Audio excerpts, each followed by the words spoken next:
अस्सलामुअलैकुम Nadreen, showbiz click channel में खुश आमदीद। दोस्तों, ड्रामा सीरियल दुश्मन जां की एपिसोड 11 की प्रोमो नशर कर दी गई है, जिसमें आप देखेंगे हातम की वालदा हातम से कहती हैं कि कहीं तुम उस लड़की में इन्वॉल्व तो नहीं हो।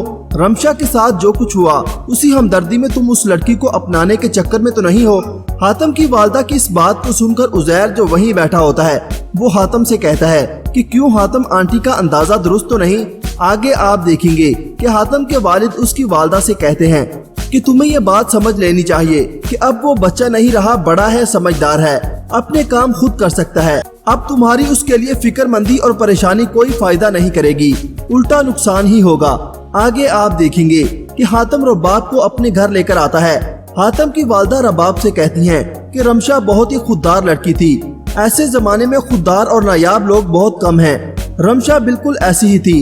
इस पर रबाब कहती है कि आप कैसे जानती हैं मेरी आपी को, जिस पर हातम की वालदा उससे कहती हैं कि मैं उससे मिल चुकी हूँ। जिसके बाद हातम अपने वालिदैन से कहता है कि मैं रबाब को यहाँ इसलिए लेकर आया था कि वो आपसे एक दफा खुद सुन ले कि रमीज का इलाज हमारी एनजीओ करवा रही है। हातम की इस बात को सुनकर हातम के वालिद चौंक जाते हैं और कहते हैं एनजीओ, क्योंकि उनकी तो कोई एनजीओ ही नहीं है। क्या रबाब के सामने ये सच्चाई आ जाएगी कि हातम के वालिदैन की कोई एनजीओ नहीं है, या हातम की वालदा बात को संभाल लेंगी? अपनी राय का इजहार कमेंट सेक्शन में जरूर कीजिएगा। अल्लाह हाफिज।